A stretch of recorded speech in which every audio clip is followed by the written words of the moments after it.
I bought this for £74,000. I'm going to turn this into property, 3 bedrooms, 1 bathroom, kitchen. We designed a kitchen in it. We're going to probably put it on the market for about 125, 130,000. That's 2024 prices in Northern Ireland. The profit margin should run in after all said and done. I reckon I get about £25,000 out of it net profit. If you look, here I am in my tools and my equipment. Everyone seems to think that because I have money, I can't work. That's not true. My hands are dirty and I do work.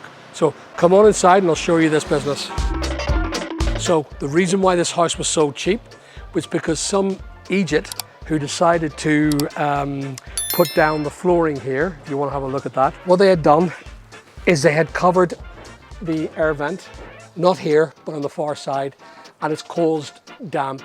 Now, because of that, they thought it was worse than it actually was, and that's why it was sold for the price it was. So come on inside and I'll show you what's going on here. We are renovating it fully. We're stripping back everything. I'm busy doing the electrics at the minute. Rohim, this is Sammy. Hi, So what we're doing is we're taking up the floor. This floor had a major damp issue. Now, it's a bit dusty in here, but it had a major damp issue. And if you can have a look, come on in here, take a look. So we're pulling up the floor and we're doing the work. So this is all being pulled back because the floor is damp and rotten. We're pulling it back. We're going to be putting in a damp-proof membrane inside, a damp-proof course underneath. So it means basically bagging it and insulating it. And what we do is we'll put in a 100 mil or 85 mil insulation, vapor-proof, and then we'll concrete it after we do the plumbing and the electrics under the floor. Okay, come on through. Sorry guys. So we're doing minor works. Just all we're doing is we're pulling back the entire building. Come on in here. We're pulling back the entire building. I pulled out all the kitchen. Kitchen's pulled out. So we'll be putting a beautiful island in here. This wee house will probably, there's a new entrance going out of here. So there, we're going through the new entrance into the new room. Bit noisy, so come on through. So this is the room we're going to be pulling out, just here. This is going to be a great new entrance into a bit of a breakfast bar area out to what is currently the back room. This is going to be pulled out, and then I'm putting in a beautiful roof window, call it that. Nice big roof window to produce beautiful light in here. So once you get the before and after finished video, where you are standing right now, audience, is going to be all blocked off. I'm putting block up here, and this is going to be the new bathroom. Currently, we've just got a studded wall here. There's a stud wall in here, and this room is going to be the downstairs bathroom. So it's not going to be a big bathroom, but again, what do you want for £130,000? We'll bring you upstairs and we'll show you what's going upstairs. We found these beautiful things here. Come on really closely if you can see them, Rohim. So these are granite stone from the old fireplace. We're going to lift them and try and save them. The idea really is to make a feature of that. We've got Sammy, who is an absolute genius on brickwork, and he's going to put in a beautiful wall just there, Rohim. There's going to be a beautiful wall here. Now, that's where the fireplace used to be, as you can see. And again, I talked to the audience about the lime mortar. This is an actual lime mortar again. This is all the stuff that, you know, if you don't do it right, you end up with the internal house sweating. And what happens is it ends up creating damp. That's the problem. A lot of people try and close this in. Never allow a lime mortar brick sweat. So all this is going to be put back to its original settings. We're going to get all that rid of that crap there. Come see these beauties there, these corbels. They're just beautiful. So we're going to try and, is it an acid we have to take to that, Sammy? A wee heat gun? So there you go. So we'll try that. We'll do that on camera as well, where we heat gun that and try and take off that old paint, get this girl back to its original former glory, her beautiful face. You can see some there. If you look at this one here, her wee nose is chipped with paint. Someone just painted over it and painted over it and painted over it and painted over it. And it's just not fair to beautiful things like that, you know. So come on upstairs. the smallest bedroom in the house. This here, so I ended up getting because of the fact that I was really busy this last couple of weeks. I got a subcontractor to pull back the walls for me. They came in and cleared this place out for me. It was really good of them doing it. They were very busy themselves, so they pulled out all the crap for us to start work on the construction. So all these walls have to be plastered. And what we're going to do is we're going to have to put a new head in here. At the minute, currently there's a wooden head in. That's going to be pulled back to a concrete head, reinforced steel, just higher, what they call the normal door height. That height is wrong. You can see, you know, there's injuries to be caused. So that has to come out. So this old frame comes out, that comes out, and there's a new frame going. Now, this room is going to be a little smaller again. So it's only going to be good for a single child's room or a study. So the idea really is for this wall here is going to be battened and it's going to be put into either I put a vapor proof with a plasterboard and then render it here. So the wall will be coming in a little bit more thicker. Once we've chipped back that plaster and put the new stuff on, it will go more or less about this height here. If you can see, you could come to the side and find out how thick the walls. Come on in, come on in, come on in. So the render will eventually go to this height. So you'll lose approximately 4 inches of wall because of the insulation. The insulation is vital when it comes to keeping the house warm and keeping them grades up when it comes to heat preserving. Nowadays, it's not just about the space, it's about how the heat is maintained inside a building. They're graded now between A to D to E, F.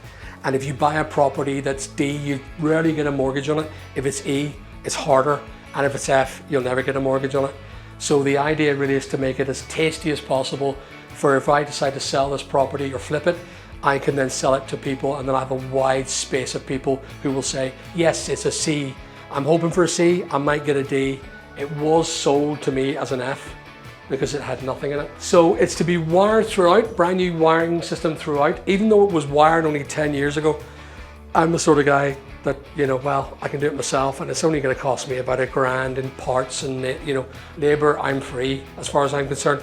So I'll be doing the wiring and I'm a qualified electrician. That's the way a cookie crumbles. That's one of my rules about learning. In order to become an entrepreneur, you need to learn your skill set. As I said before, and I'll say it again, I'm an electrician by trade. I continue to go back for new classes and I can do all sorts of wiring. It saves me an absolute fortune when it comes to construction jobs. Not only that, I'm now bringing an apprentice on to come and work for me. And what we apprentice will be doing is they'll be learning how to do wiring buildings and I'll be teaching them myself how to do house bashing, how to do automation, gate control, everything, including blowing things up, which I was very good at when I was an apprentice. So let's move on. So if you were here and you were watching this and you're living in London, you would think, oh my goodness, that's a house in London. I know this very designed house was built in Battersea, up in a place called St. John's Hill Grove. I lived there when I was a kid and I remember this house is exactly the same as the house and I know how good they are. They're a great little construction. I think they were post World War I they were built. There was loads of them built and the same design happened throughout the country. And they're a great little property, easy to manage, easy to maintain. So we're pulling back all the plaster, all the renders coming back. There's me using my good electrical screwdriver to do that. I'll just get a better tool. Actually, I don't have a good tool to pull that back. So all the renders coming back, we're pulling it back to the brick and then we're gonna re-render the whole thing. We don't have to put insulation on this wall or the wall behind you. And the reason is because it's attached to the two properties. So the heat from both, that's why terrace houses are really good for heat insulation because you only need it from the window to the window. These walls are already insulated because the next door neighbor heats their house, you heat your house, it's all toasty warm. So moving into the main room, this is quite a nice room. I like this room. It's good for a double bed. It's going to be designed as such. Now, as you can see, the chimney breast is still here. I can't move that out. I'm not going to start. There's a chimney comes up here. down below the chimney or the actual fire will still be going. We will have the fire running, and it's working on the old traditional back boiler system. We're going to keep it because I think now burning light fuels is actually good. It's not been banned in this country for burning coal and fire, so we're going to keep it just to keep the house nice and toasty. It links onto the oil burner, so it means that the customer or the person who lives here can both use the oil burning or they can use the fire, turn on the little pump switch, and it heats the radiators in the house. Cheap and effective, and they get the choices of what they burn. Great idea. So there used to be a fire in here. Odds are it's still here. In fact, there's it there. There's the fireplace there, look, just in here. So we'll have a look at that. I'll see what's inside. I might pull it back, and I may put it back into its original condition. This is, I think this is the water tank, yeah. So this has all been recently wired. There's all new wiring systems in here. It seems to be old with new in here. The house itself seems to be recently wired, but partially wired. So I'm gonna do a full wire, taking out the whole kit and basically stripping it all out and putting new cables in so that I know that it works. New wiring, because I just don't know what's in it. Not saying that it's probably a bad job. I just like to know that when the job's done, when it comes to electrical, it's done the way I like it. We're pulling in above, the ceilings are staying. They're quite tall ceilings there. I mean, I'm 6'4", and what is that? I'm sure that's 10 feet tall ceilings. For the little tiny house that this is, it's amazing. So yeah, there is a couple of things I will show you here, Reem. If you have a look, because of the age, if you take a look at the floor, there's a gap. And as you can see, it's a gap in the timbers. Now, what is it because? Is it because the timbers are giving way? Yes. So that has to be reinforced. So I have to take out the ceiling down below, and I have to start making braces to put back into the building.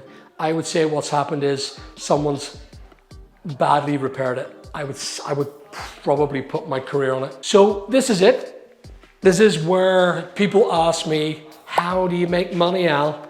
Here it is. There's a pair of pliers. There's a screwdriver. Get on with it. You can go to tech. You can learn a skill within 2 years. And you know, I know sparks that are now getting paid 50 grand a year doing sparking. That's not even self-employed. That actually is working for someone. So you can make money while you become an entrepreneur, but you have to understand, you just have to get down and start learning with your brain and start working. The way I see it is I'm never gonna stop learning, because this week I'm learning how to plaster. I've started plastering, but what I'm saying is that's how we grow our levels of intellect. We keep learning different skill sets. And someone say, oh, I'm now good at maintenance. You are, if you put your mind to it. Ultimately, it's about intellectualizing what you guys know. You have to learn. You have to grow and adapt. Come on, I'll show you some other things. Did I show you the other room, Maureen? No, come on, show us the other room. So this is the medium room. This is what I would refer to as, you know, again, it could go for, you know, 2 beds, 2 single beds with a little bit of room and a cupboard over here. Not a big room again, but again, it's a great space. I love these wee buildings, just love them. You know, brings back good memories of when I was a kid, used to live in one of these rooms. So at the back, we've just started clearing the back. This is the roof, this is the lean-to roof. But as you can see, the gardens go way back. So I'm gonna make a big feature at the back here. Probably put in something like a place for a barbecue area, just really nice, tasty. And it's all gonna be done in the red brick that this used to be. Here it is here. So there's the red brick. A real rough and horrible brick, but you know what? It's a class act. That stuff there, again, lime mortar. This is the stuff I tell you about when, if you have this wall sitting to the outside and you decide to put concrete or cement plaster on the outside, what you end up doing is you end up having water getting into this mortar because it breathes. This has to breathe. Water gets in here and eventually it starts to soak if it cannot escape to the outside world. This is the big problem with a lot of people. They don't realize when you render it, you're actually blocking the water from escaping, and water just gets in through natural osmosis, through even breathing and having a bath and doing the dishes. All the steam that rises eventually soaks into this mortar. And if it has no way of escaping or heating up and venting out windows or venting out vents, your house will eventually start to condensate, and damp starts getting inside, rots the wood, rots the timbers, rots the plaster. Game over. Your house is absolutely junk. Game over. Now, anything else you want to see? Let's go outside. You want to go outside? Let's go outside. Come on. So down the apples and pears, mate. You're going to say this, mate? You ready? So, come on down the apples and pears. Is it apples and pears? What's Cockney for stairs? Apples and pears, isn't it? Yeah. Apples and pears? Apples and pears. Apples and pears, yeah. There you go, so I was right. So, out here, this is the rear garden. We've only just got it all cleared up. There's a lot more to be done. We'll probably get our wee Charlie, who says he's the donkey. We'll get him to clear this place up. And the idea really is to make this into a beautiful outward space as well. There is a shared walkway for the bins for people walk past, and ultimately that is what it is. If you have a look around, turn around, have a look at the back of the building. So there's a bit of work in the back of the building, a bit of paint work, a little bit of roof work. My chimney's okay, that's all grand, all the LED work flashing, but the next door neighbour's flashing is bad. That's leaking into the property and the next door neighbour has to deal with it. Otherwise we deal with it, and I'm going to have to charge them £3,000 for doing so. I don't particularly want to, because I've got enough of my own stuff to do. So this bit of the property here, I feel somehow excited to build a beautiful little, like a red brick house here to look down upon and have a wee barbecue area here. So we'll get Sammy involved in that. Sam's good at that stuff. I'd probably give him a hand, but if it's too wet or too rainy, I'll not be doing it, you know. I get that pleasure of being the boss. If I decide to keep this and not flip this or sell this, this will be rented out to my tenants for £650 a month. And it's done to a really good quality. Reasonably purchased properties, forget about the greed.